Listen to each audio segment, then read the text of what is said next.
ময়ূর হচ্ছে পৃথিবীর সবচাইতে সুন্দর পাখিগুলোর মধ্যে একটি। তো আপনি হয়তো চিড়িয়াখানায় গেলেই খুব সহজেই ময়ূর দেখতে পাবেন, কিন্তু ময়ূরের নাচ বা ময়ূর যে পেখম তুলে এইভাবে ভঙ্গি করে সেটা আপনি কখনোই দেখতে পাবেন না। তবে দেখতে পেলেও সেটা আপনার ভাগ্যের ব্যাপার। তো আজকে আমরা একটা পার্কে আসছি ঘোরার জন্য। সেই পার্কে অনেকগুলো ময়ূর আছে, সেখানে খোলামেলাভাবে ময়ূর চলাচল করে।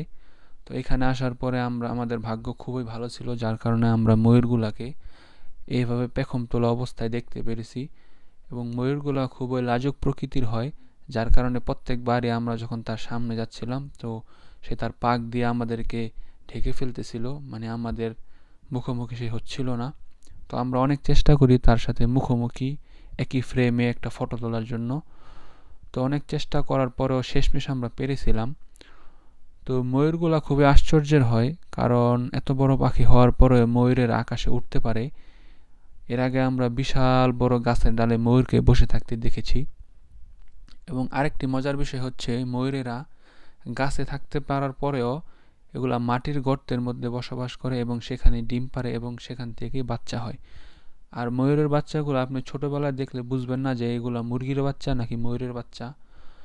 তো ময়ূরের বাচ্চা অ্যাডাল্ট হতে অনেক সময় লাগে।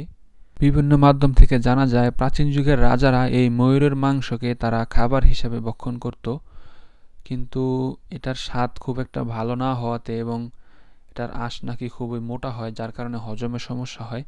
তো তার কারণে ধীরে ধীরে এটাকে খাবারের তালিকা থেকে বাদ দেওয়া হয়। অবশেষে দীর্ঘ চেষ্টার পরে আমি আমার কাঙ্ক্ষিত ফটোগুলো তুলতে পেরেছিলাম, কারণ এইভাবে সরাসরি মুখোমুখি ছবি তোলাটা খুবই একটা আনন্দের বিষয়। তো ও খালি ঘুরতেছিল, যার কারণে আমি অনেক চেষ্টা করার পরও পারিনি। তো শেষমেশ আমি একেবারে কাছাকাছি থেকে একেবারে মুখোমুখি হয়ে অনেকগুলা ছবি তুলেছি।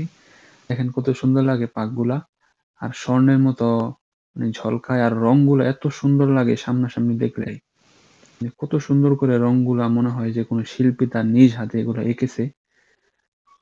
তো খুবই সুন্দর একটা কম্বিনেশন রঙের, কালারের। তাছাড়া নীল রঙের মাথা, আবার মাথার উপরে একটা ঝুঁটি আছে সুন্দর। তো সবকিছু মিলিয়ে আসলেই চমৎকার একটা পাখি। আর এত সুন্দর একটা পাখি সামনাসামনিতে এত সুন্দরভাবে দেখার মতো সৌভাগ্য হওয়ার জন্য আলহামদুলিল্লাহ, শুকরিয়া।